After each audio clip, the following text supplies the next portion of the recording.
కొన్ని సంగతులను మనము నేర్చుకుందాం. యుక్త వయసుకు వస్తున్నటువంటి హనోకు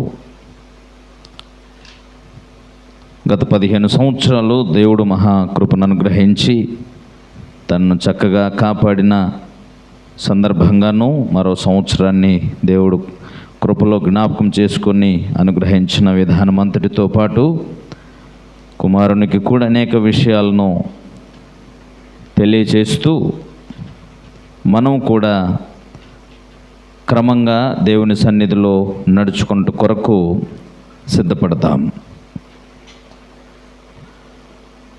మోషేని గూర్చి గ్రంథము ద్వితీయోపదేశకాండం 33వ అధ్యాయము 1వ వచనంలో ఇలా వ్రాయబడింది, దైవజనుడైన మోషే అని.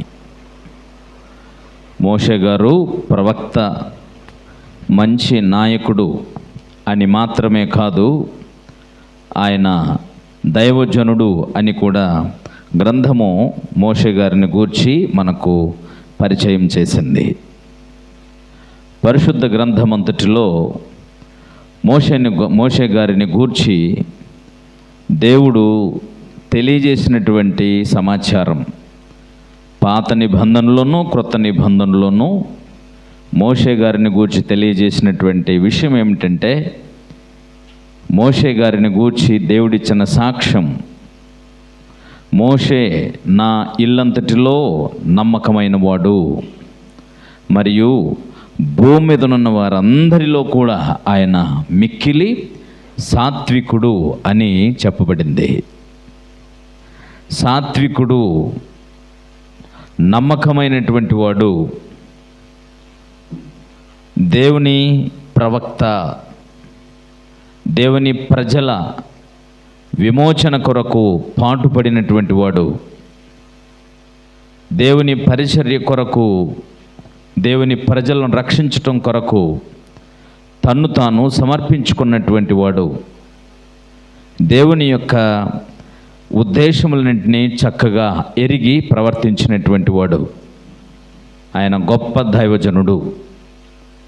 దైవజనుడు అని ఎవరైనా అనిపించుకోవాలి అంటే భూమి మీద బైబిల్లో ఎవరెవరిని దైవజనులు అని పరిచయం చేస్తుందో వారిలో ఉన్నటువంటి సుగుణాలన్నిటినీ కలిగినప్పుడే వారు దైవజనులు అనిపించుకోవడానికి అర్హులవుతారు.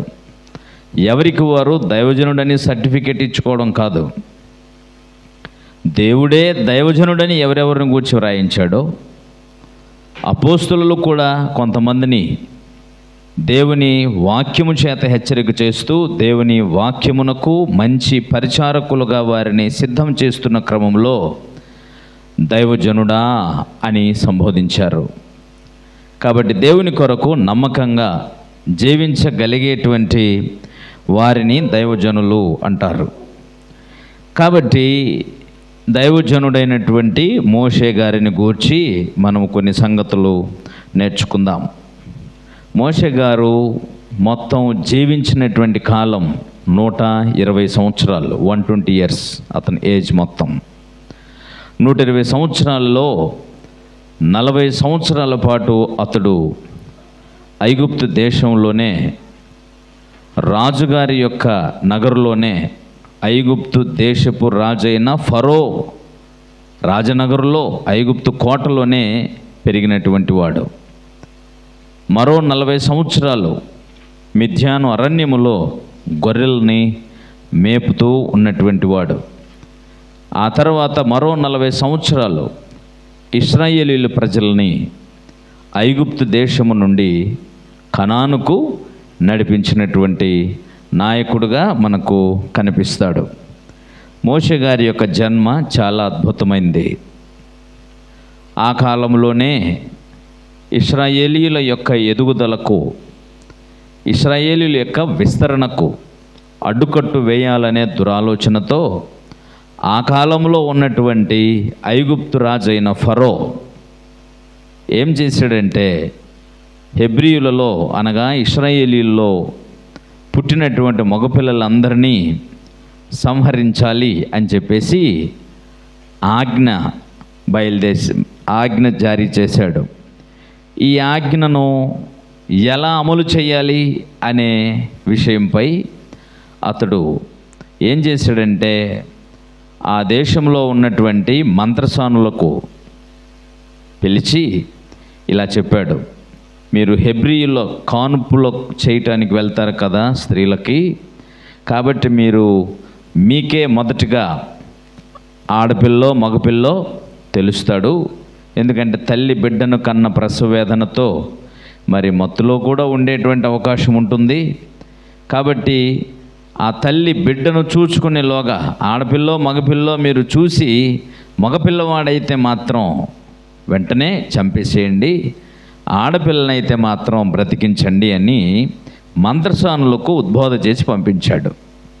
అయితే మంత్రసానులు దేవునికి భయపడ్డారు అని రాయబడింది. మంత్రసానులు దేవునికి భయపడి ఆ పని చేయలేదు. అందుచేత ఆ పని చేయడం లేదని ఫరో రాజు గమనించి, మీరెందుకు ఇలా చేశారు అని వారిని అందరినీ పిలిపించి మాట్లాడితే, వాళ్ళు తెలివిగా, అయ్యా హెబ్రీ స్త్రీలు మన ఐగుప్తు స్త్రీలలాగా మత్తుగా ఉండేటువంటి రకం కాదు, వాళ్ళు చాలా చురుకైన వారు తమ పిల్లల్ని మేము వెళ్ళేసరికే పిల్లల్ని కానీ తమ పక్కన పడుకోబెడుతున్నారు, వారి చేతుల్లో నుంచి లాగటం కష్టం కదా అని చెప్పేసి వాళ్ళు ఆ విషయం చెప్పి తప్పుకున్నారు. అప్పుడు రాజు ఏం చేశాడంటే, అలాగైతే కుదరదు అని చెప్పేసి తమ సైనికులకి ఆజ్ఞ ఇచ్చాడు.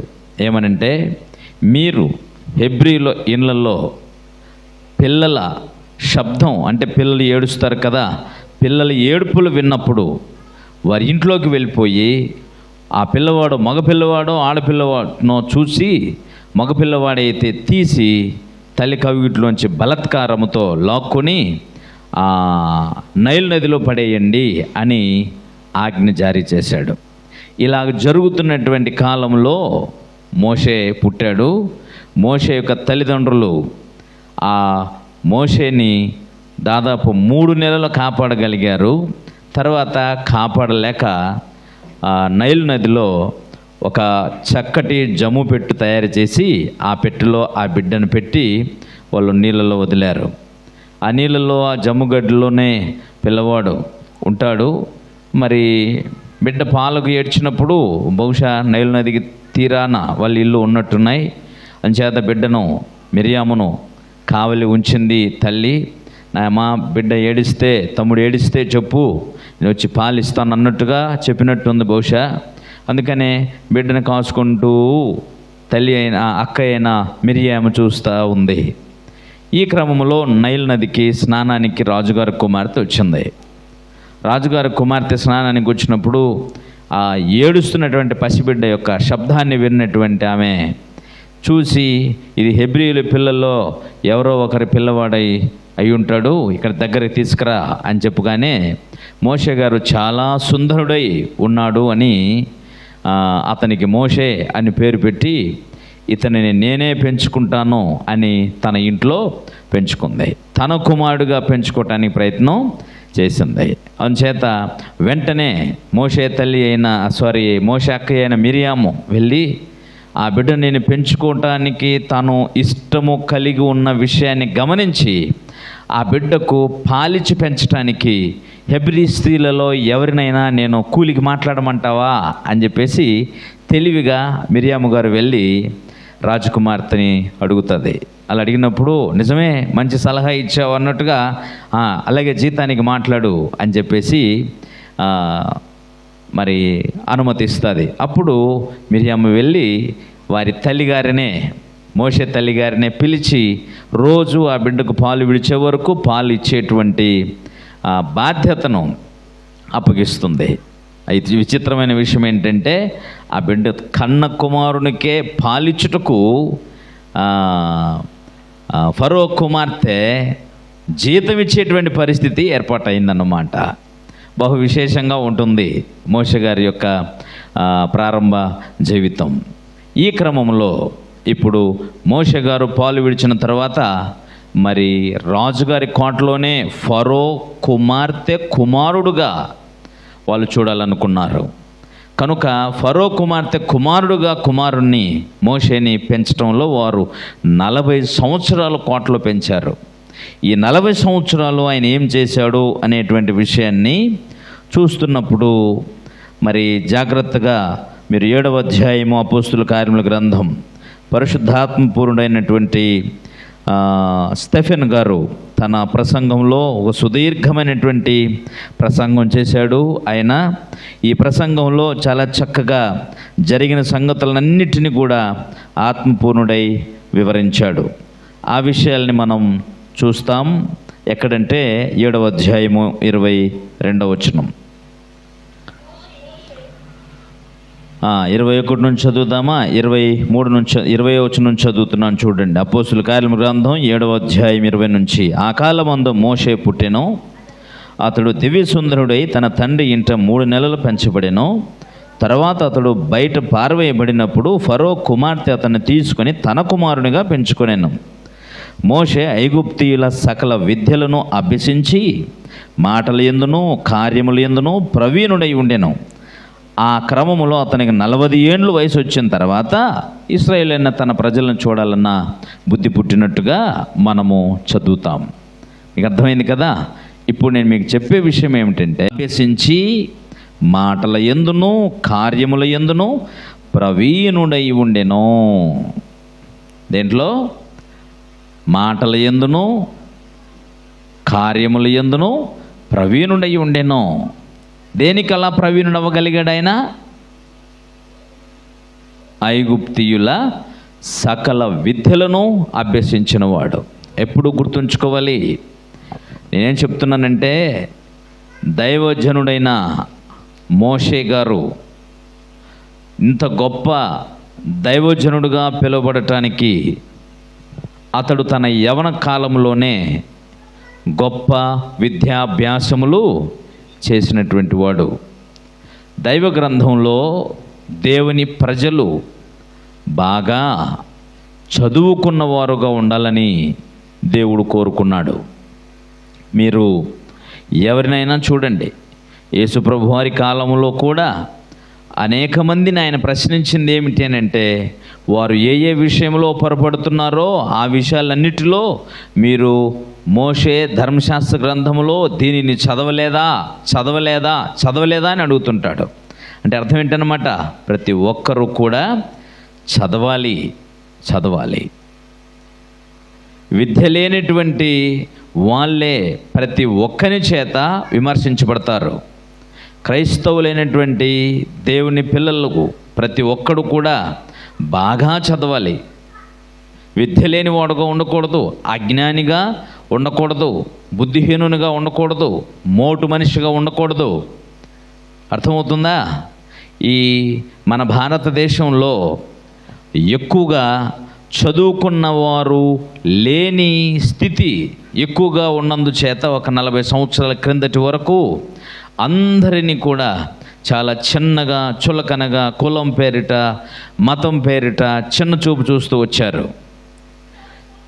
కానీ క్రైస్తవ్యం ఈ ప్రపంచానికి పరిచయం అయిన తర్వాత క్రైస్తవుడు అంటే ఎంత డిగ్నిఫైన్గా ఉంటాడు అంటే సూపర్గా ఉంటాడు. ఎక్కడైనా మీరు క్రైస్తవ బోధకులు వాక్యం మాట్లాడేటువంటి ఫారినర్స్ని ఎవరినైనా చూశారనుకోండి, వారు సూటు లేకుండా వాక్యము మాట్లాడరు. ఎందుకంటే దేవుని వాక్యము భూమి మీద ఉన్నటువంటి మనుషులందరి జీవితాల్ని ఎందుకు జీవించాలో చెప్పగలిగిన మహాదేవుని, భూమి ఆకాశముల సృష్టికర్త అయినటువంటి దేవుని వాక్యాన్ని చెప్పేటప్పుడు దానికి తగినట్టుగా ఉండాలి అని భావిస్తారు వాళ్ళు. కానీ మనం ఏమనుకుంటామంటే, తను తగ్గించుకున్నవాడు హెచ్చించబడను అన్నాడు కాబట్టి మాసిపోయిన బట్టలు వేసుకొని, ఇస్త్రీ లేని బట్టలు వేసుకొని వాక్యం చెప్పాలని ప్రయత్నిస్తుంటారు. ఈ తగ్గింపులో ఇక్కడ కాదు, నీవు ఎవరి మాటలు చెప్పడానికి ఉన్నావో ఆ స్థితిని బట్టి నీవు గొప్పగా ఉండాలి. అయితే ఆ స్థితి నేను వేషధారణతో ఉండమని చెప్పట్లేదు. దానికి తగినట్టుగా మీ దగ్గర జ్ఞానం ఉండాలి. అందుకనే క్రైస్తవులైన యవన పిల్లల కొరకు చెప్పేది ఏమిటంటే, మీ విద్యాభ్యాసము గొప్పదిగా ఉండాలి. మీరు ఎంత ఉన్నతమైన చదువులు చదవండి, ఈ చదువులన్నీ కూడా మిమ్మల్ని దైవజనులుగా తీర్చిదిద్దటానికి మాత్రమే ఉపయోగపడాలి. అర్థమవుతుందా? విద్యాభ్యాసం అనేది చాలా అవసరం. అందుకనే 40 ఏండ్ల మట్టుకు అతడు ఐగుప్తీయుల ఏమేమి నేర్చుకున్నాడట? సకల విద్యలోను. అంటే అర్థమేమి? ఐగుప్తీయుల యొక్క చదువులన్నీ ఎన్నున్నాయో అన్నిటినీ చదివేశాడు. ప్రజలందరి చేత కుల వివక్షతో కొట్టుమిట్టాడుతున్న మన భారతదేశంలో తెలుసా, చదువు అనేటువంటిది గొప్పవారికి మాత్రమే సొంతం అవ్వాలనేటువంటి దురాలోచనతో ఉన్న కాలం అది. అలాంటి కాలంలో బిఆర్ అంబేద్కర్ గారు చదువుకోవటానికి కూడా అతనికి సరైనటువంటి అవకాశం ఇవ్వలేదు. స్కూల్లోకి వెళ్ళి అందరితో పాటు కూర్చొని చదువుకునే పరిస్థితి లేదు. అందరితో పాటు అతను కూర్చోవటానికి వీల్లేదు. అందరితో పాటు సమానంగా చదువుకోవటానికి వీల్లేదు. అలాంటి పరిస్థితుల్లో కూడా అతడు గొప్ప చదువు చదువుకున్నాడు.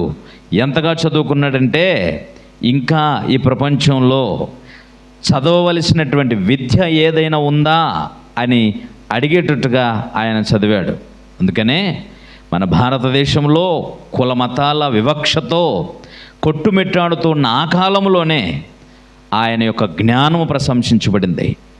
ఈరోజు మన దేశాన్ని పరిపాలించటానికి రాజ్యాంగం మూలమైతే ఈ రాజ్యాంగాన్ని ఏర్పాటు చేయటంలో అంబేద్కర్ గారి యొక్క అద్భుతమైన పాత్ర ఉంది. ఇందులో విశేషం ఏంటంటే రాజ్యాంగాన్ని సమకూర్చి వ్రాయటంలో దీని వెనకాల ఇంకా కొంతమంది ఉన్నారు మేధావులు. కానీ వాళ్ళందరికంటే కూడా అంబేద్కర్ గారి పేరే ఎందుకు హైలైట్ అయింది? ఎందుకంటే రాజ్యాంగాన్ని సమకూర్చేటువంటి బాధ్యత కలిగిన వాళ్ళందరికంటే కూడా ఎక్కువ చదువు, విద్య, జ్ఞానము కలిగినటువంటి వారు అంబేద్కర్ గారు. అర్థమవుతుందా మీకు? అట్టి అంబేద్కర్ గారు తాను భూమి మీద బ్రతికినంతకాలము బ్రతికి వెళ్ళిపోయారు. కానీ ఈరోజు అంబేద్కర్ గారిని గురించి మన దేశంలో తెలియని వాడు అంటే ఎవడు ఉండడు. అవునా కదా? దీనికి అంతటి కారణం ఏంటి చెప్పండి? అతని కులం ఏదో వాస్తవానికి నాకు కూడా ఇప్పటికీ తెలియదు. కానీ అతని పేరు ప్రతివాడికి తెలుసు. దేన్ని చెప్పండి? కారణం ఏమిటి? చదువు, అతడు విద్య, అతడు అభ్యసించిన విద్య, అతనిలో ఉన్న జ్ఞానం. కాబట్టి చదువుకొని మొద్దుల్లో ఉండకూడదు. కొంతమంది చదువుకొని మొద్దులవుతారు, చదువు లేకుండా మొద్దులవుతారు. దేనికి పనికి రాకుండా వెనకబడినటువంటి జీవితాన్ని జీవిస్తూ ఉంటారు. జీవించకూడదు. అలాగా గుర్తుంచుకోండి. ఇది ఇప్పటి వరకు 40 సంవత్సరాల మోషే గారి యొక్క ఐగుప్తులో తాను విద్యను అభ్యసించినటువంటి విధానము, మరియు తర్వాత కాలంలో మరి దేవుని సేవకులుగా పిలువబడిన వారందరూ కూడా దాదాపుగా విద్య కలిగినటువంటి వారే. రాజులను సైతం నిలవబెట్టి మాట్లాడగలిగిన జ్ఞానవంతులు వాళ్ళంతా. మరి దానియేలు ఉన్నాడు, హనన్య, మిషాయేలు, అజర్యా అను వారు ఉన్నారు. వీళ్ళందరూ కూడా విద్య బాగా కలిగినటువంటి వారు. వీళ్ళు విద్యా అభ్యాసము కలిగిన వారని, సుందరులని, యవనులని, లోపం లేనివారని, రాజవంశస్థులని వీళ్ళను తీసుకొని పోయి ప్రపంచంలో ప్రఖ్యాతిగాంచిన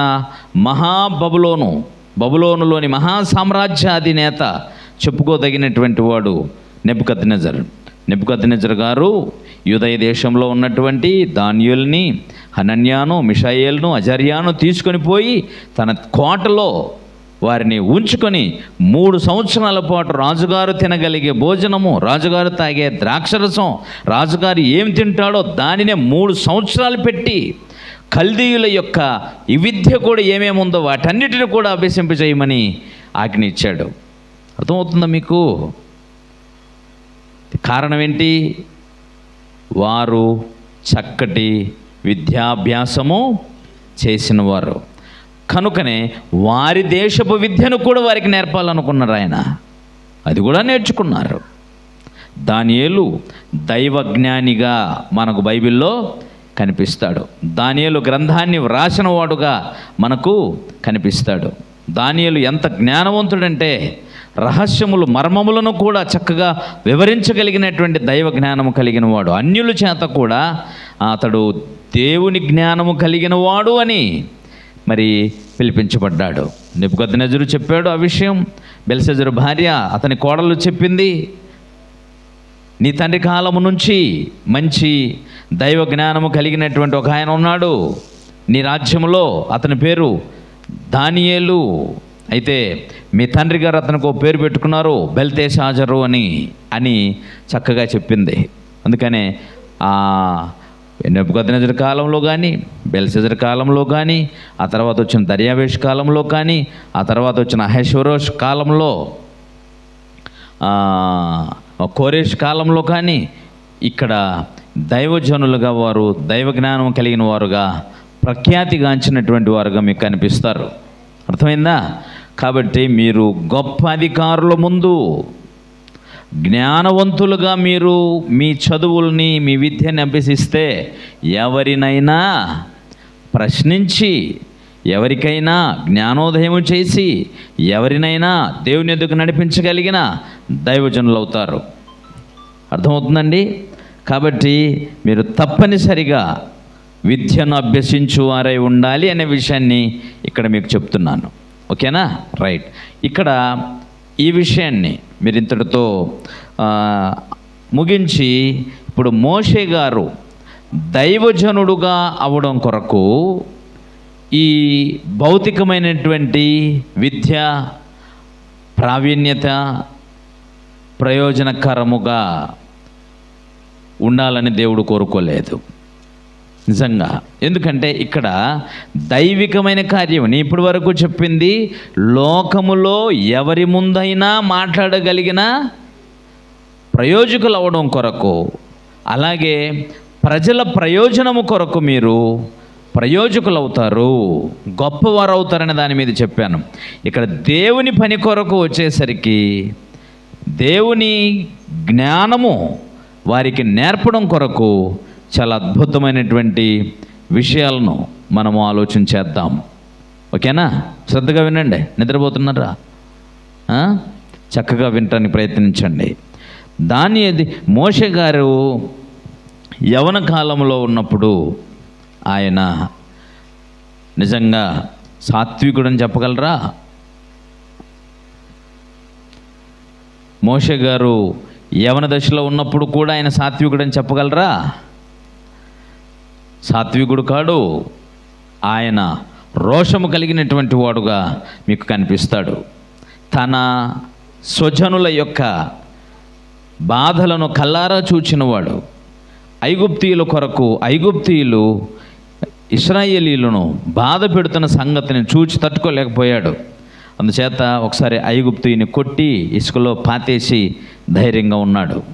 అయితే మరొక సమయంలో అతడు పట్టబడ్డాడు. అంటే తమ స్వజనము యొక్క రక్షణ కొరకు ఇతడు ఆలోచిస్తున్నాడు అని రాజుగారికి తెలిసి రాజుగారు అతన్ని చంపు ప్రయత్నము చేస్తాడు.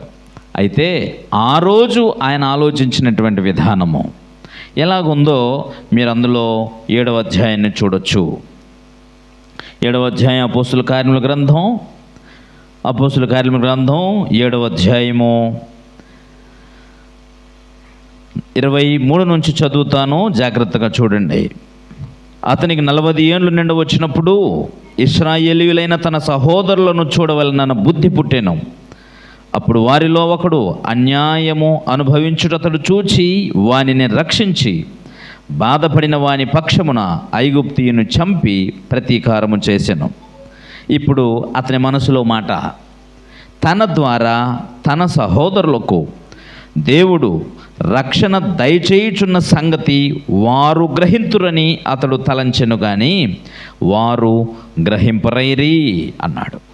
మోషే గారు ఈ విధముగా ఒక ఐగుప్తీయుని చంపి అన్యాయము అనుభవించినటువంటి బాధపడినటువంటి ఇశ్రాయేలీయునికి మేలు చేసినప్పుడు ఇశ్రాయేలు ప్రజలందరూ ఇలా తలంచుకుంటారని తను తలంచాడట. తన ప్రజలు ఏమనుకుంటారట? ఓ ఐగుప్తు రాజుగారి యొక్క కోటలోనే పెరిగినటువంటి మోషే మన స్వజనమును రక్షించగలిగిన రక్షకుడవుతాడు అని ఆ ప్రజలు అనుకుంటారు అని ఈయన హృదయంలో తలంచాడట. అర్థమైందా? వాస్తవానికి అది సరి అయిన సమయము కాదు. అది ఆయన అనుకున్నాడు. కానీ వాస్తవమైన సంగతి అతడు అలాగ అనుకోవడానికి కారణం ఏమై ఉంటుంది? యవనుడు, సకల విద్య ప్రావీణ్యత కలిగిన వాడు, మాటల యందును కార్యముల యందును ప్రావీణ్యతను కలిగినటువంటి వాడు. కాబట్టి వీటన్నిటిని బట్టి ఆయన ఇలా తలంచి ఉండే అవకాశం ఉంది. నేను నా ప్రజలను రక్షించగలను, రక్షిస్తాను, కాబట్టి నా ప్రజలు కూడా ఈ విషయాన్ని గ్రహిస్తారు అని అనుకున్నాడు. కానీ విచిత్రమైన సంగతి ఏమిటంటే వాళ్ళలో ఉన్నటువంటి వారే మోషేని ఇలా ప్రశ్నించారు. ఏమని ప్రశ్నించారో చూడండి. 26 నుంచి, మరునాడు ఇద్దరు పోట్లాడుచుండగా అతడు వారిని చూచి, అంటే ఇశ్రాయేల్లోనే ఇద్దరు వ్యక్తులు పోట్లాడుతుంటే వాళ్ళని చూచి, అయ్యలారా, మీరు సహోదరులు, మీరు ఎందుకు ఒకడు అన్యాయం చేసుకొనుచున్నారని చెప్పి వారిని సమాధానపరచ చూచెను. అయినను తన పొరుగువానికి అన్యాయము చేసిన వాడు మా మీద అధికారినిగాను తీర్పరినిగాను నిన్ను నియమించిన వాడెవడు అని ప్రశ్నించారు. మా మీద అధికారినిగాను తీర్పరినిగాను నిన్ను నియమించిన వాడు ఎవడు అని చెప్పేసి ఒకడు అడిగాడు. వాస్తవానికి మోషేని తీర్పరిగాను అలాగే వారికి అధికారినిగాను ఎవరూ నియమించలేదు ఆయనని. ఎవరు నియమించాలి? అయితే దేవుడు నియమించాలి, లేకపోతే రాజుగారు నియమించాలి. అంతేనా? ఇక్కడ ఐగుప్తు రాజు అతన్ని అధికారిగా నియమించలేదు, పరలోకమందున దేవుడు కూడా అధికారిగా నియమించలేదు. అలాగా వారిలో ఒకడు అలా అడగటంలో చాలా విషయం గుప్తం చేయబడింది. అతడైతే తను తలంచాడు, నేను వీరిని రక్షించగలను, కాపాడగలను, అందుకే దేవుడు నన్ను పుట్టించాడని అతడు తలంచి ఉండవచ్చు. కానీ అక్కడైతే స్పష్టంగా ఉంది, వారు గ్రహిస్తారని తాను తలంచాడు, కానీ అది ప్రతికూలంగా ఉంది. ఇందులో మీరు ఆలోచించదగిన విషయం ఏమంటే, ఇప్పుడు ఈ 40 సంవత్సరాలు ఈ కార్యక్రమం జరిగిన తర్వాత ఫరో రాజు అతన్ని చంపాలనుకుంటున్నందుచేత అతడు మిద్యాన్ అరణ్యమునకు వెళ్ళిపోతాడు. మిద్యాన్ అరణ్యమునకు వెళ్ళిపోయిన తర్వాత ఇప్పుడు ఏం జరిగిందో చూడండి. 29వ వచనం, మోషే ఆ మాట విని పారిపోయి మిద్యాను దేశంలో పరదేశి అయ్యుండి అక్కడ 2 కుమారులను కనెను. 40 ఏండ్లైన పిమ్మట, ఎక్కడ ఏ 40 ఏండ్లైన పిమ్మట? ఇక్కడ నుంచి ఆల్రెడీ ఇక్కడ 40 ఏండ్లు అయిపోయి తన సహోదరులను చూడాలి, రక్షించాలనే ఉద్దేశం కలిగి ఉన్నాడు. అక్కడ ప్రతికూల వాతావరణం నెలకొంది. అందుచేత ఇప్పుడు అక్కడి నుంచి ఎక్కడికి వెళ్ళిపోయాడు? మిద్యానుకి వెళ్ళిపోయాడు. మిద్యానికి వెళ్ళిపోయిన తర్వాత 40 ఏండ్లైన పిమ్మట సీనాయి పర్వతారణ్యమందు ఒక పొదలోని అగ్ని జ్వాలల్లో ఒక దేవదూత అతనికి కనబడాను. మిద్యాను అరణ్యములో దేవదూత కనబడ్డాడు. ఎన్ని ఏళ్ళ తర్వాత? 40 ఏళ్ళ తర్వాత. ఇప్పుడు ఎందుకు పిలిచాడు? ఇప్పుడు కనబడి ఏం చేస్తున్నాడు? మోషే చూచి ఆ దర్శనమునకు ఆశ్చర్యపడి దాన్ని ధ్యానించి చూచుటకు దగ్గరకు రాగా, నేను నీ పితరుల దేవుడను, అబ్రహాము, ఇస్సాకు, యాకోబుల దేవుడను అని ప్రభువు వాక్కు వినబడిన గనుక మోషే వణికి నిదానించి చూచుటకు తెగింపలేదు. అందుకు ప్రభు, నీ చెప్పులు వీడోమో, నీవు నిలుచున్న చోటు పరిశుద్ధ భూమి, ఐగుప్తులో ఉన్న నా ప్రజల దురవస్థను నేను నిదానించి చూచితని, వారి మూలుగును వింటిని, వారిని విడిపించుటకు దిగి వచ్చి ఉన్నాను. రమ్ము, నేనిప్పుడు నిన్ను ఐగుప్తునకు పంపుదునని అతనితో చెప్పాను.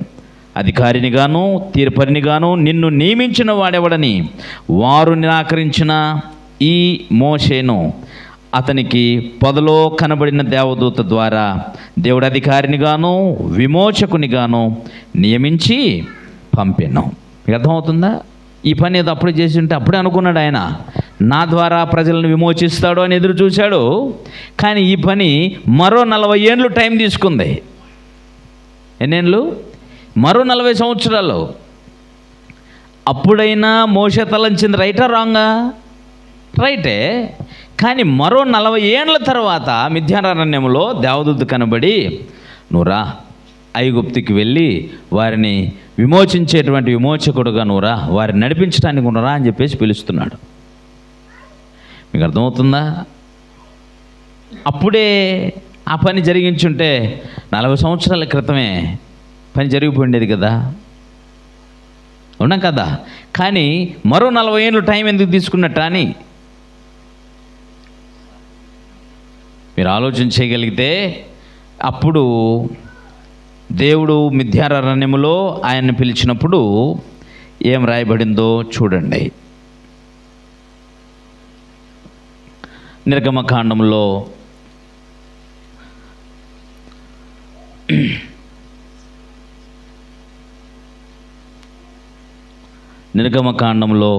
దేవుడు ఆయన్ని పిలుస్తున్నాడు. కానీ ఇప్పుడు అతడు ఏమంటున్నాడో చూడండి. చాలా సాకులు చెప్పాడు. తాను తప్పించుకోవాలని ఎన్నో ప్రయత్నాలు చేశాడు. అయితే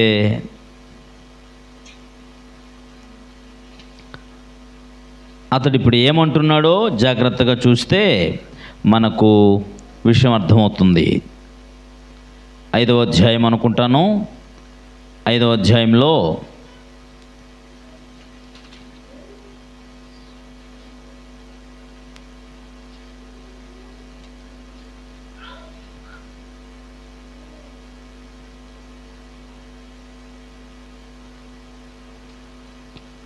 నాలుగో అధ్యాయమే చూస్తామా? 4వ అధ్యాయంలోనే, ఇశ్రాయేలీయులైన నా ప్రజలు నీవు ఐగుప్తులో నుండి తోడుకొని పోవాలన్న నేను, అందుకు మోషే, నేను ఫరో యొద్దకు వెళ్ళుటకును ఇశ్రాయేలీయులను ఐగుప్తులో నుండి తోడుకొని వచ్చుటకును ఎంతటి వాడనని దేవునితో అనగా.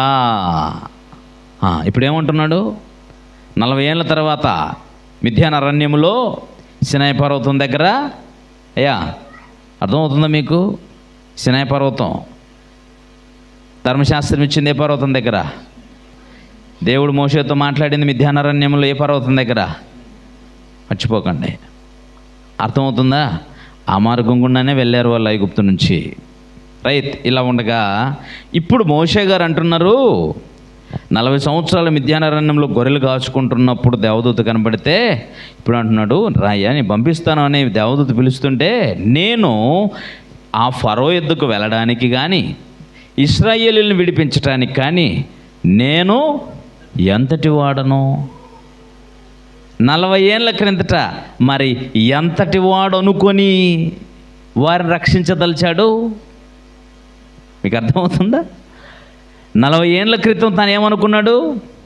తన ప్రజలకు తన వలనే రక్షణ దయచేస్తున్నాడు దేవుడు అని తలంచాడు. ఈ విషయం తన ప్రజలు గ్రహిస్తారని భావించాడు.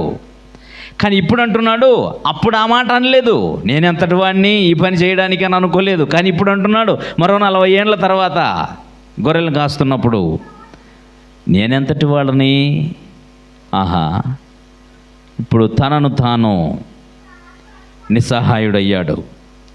నేను బలహీనుడనయ్యా, నేను మాట్లాడలేనయ్యా, నేను చేతగానివన్నయ్యా, నేను వెళ్ళలేను, ఇంకొకరిని పంపించుకో అని అంటున్నాడు. వేరొకరిని ఎవరైనా చూసి పంపించేసి అని అడుగుతున్నాడు.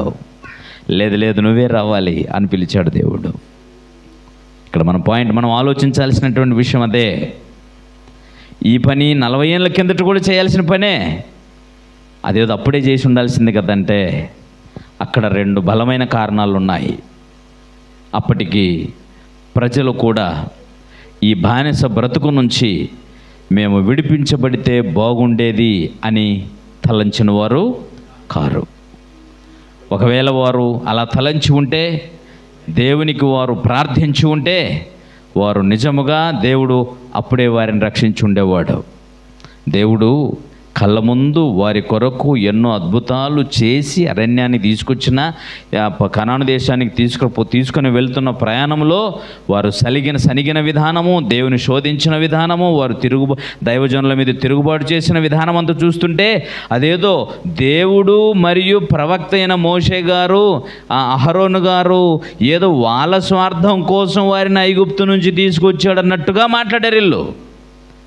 ఇక వారు మేము విడిపించబడవాలన్న ఆలోచన లేకుండా, ఒకవేళ వాళ్ళని విడిపించి ఉంటే వాళ్ళు అనుకున్నదే నిజమై ఉండేది.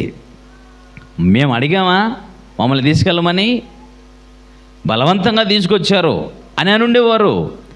కానీ దేవుడు మోషేని పిలిచినప్పుడు అక్కడ నేను ఆ ప్రజల యొక్క దురవస్థను చూచి ఉన్నాను అని చెప్పాడు. ఇంకేమంటున్నాడు చూడండి, 3వ అధ్యాయంలో 3వ అధ్యాయము 7వ వచనంలో, మరియు యెహోవా ఇట్లా నేను ఐగుప్తులోనున్న నా ప్రజల బాధను నిశ్చయముగా చూచితిని, పనులలో తమ్మును కష్టపెట్టు వారిని బట్టి వారు పెట్టిన మొరను వింటిని, వారి దుఃఖములు నాకు తెలిసేయండి. ఇప్పుడు మొరపెట్టారు నాయన వాళ్ళు, ఇప్పుడు అవసరత కోరారు, ఇప్పుడు దేవుని మీద ఆధారపడుతున్నారు, ఇప్పుడు దేవుడు మమ్మల్ని విడిపిస్తే బాగుండేది అనుకుంటున్నారు.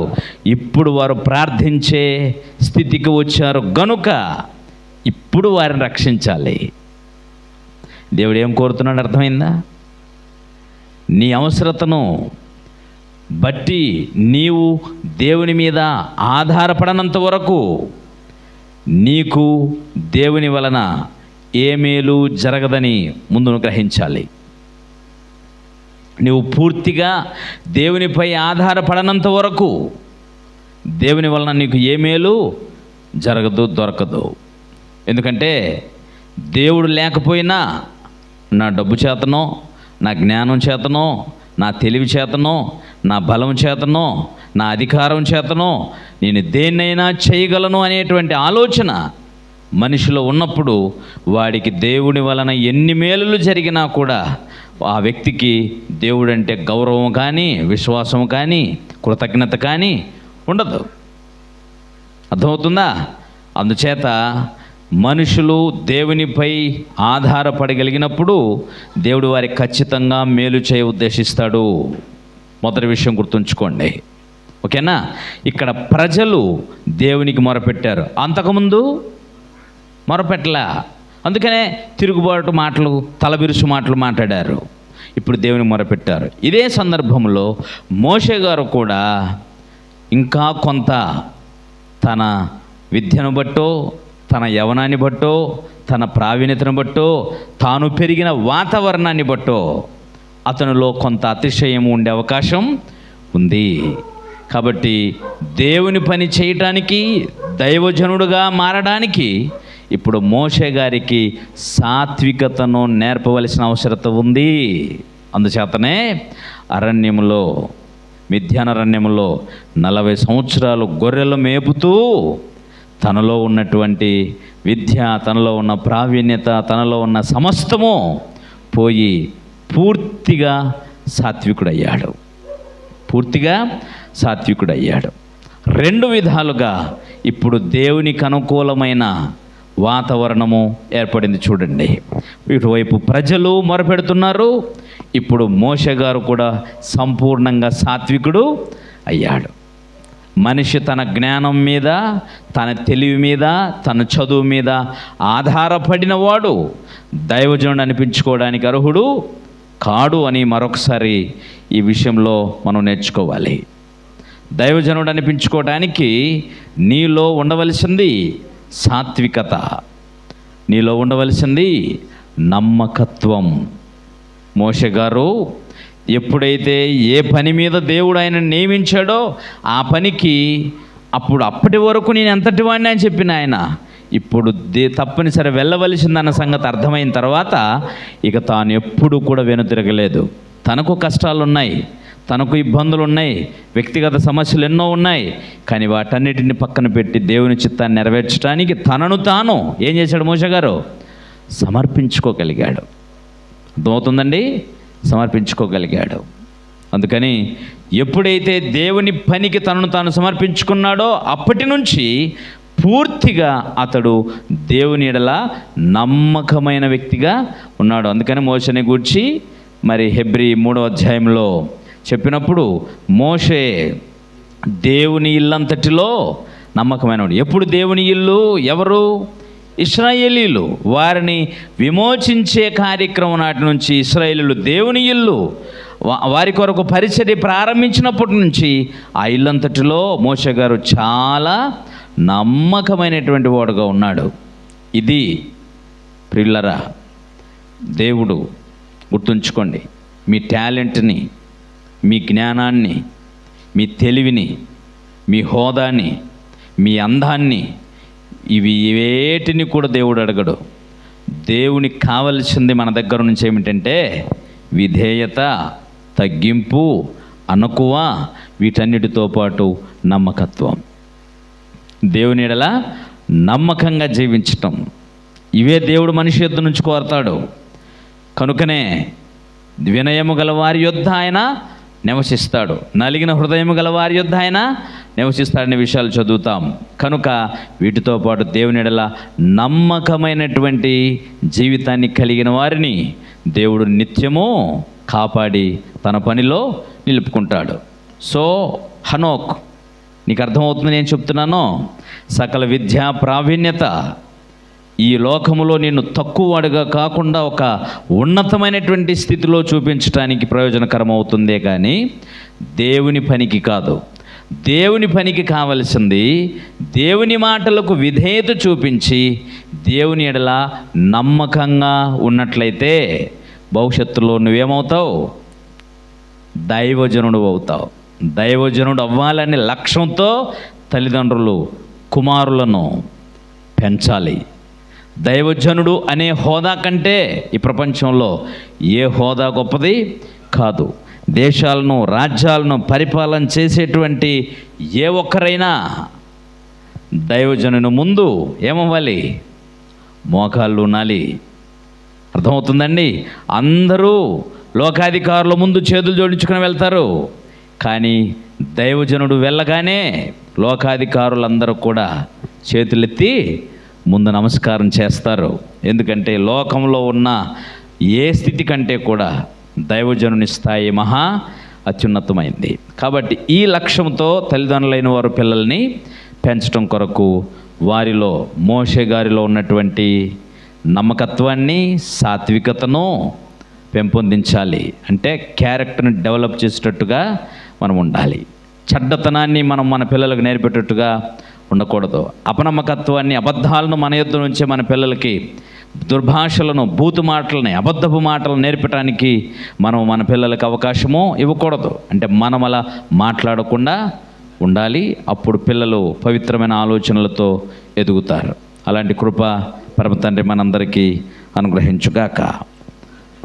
ప్రార్థించుకుందాం.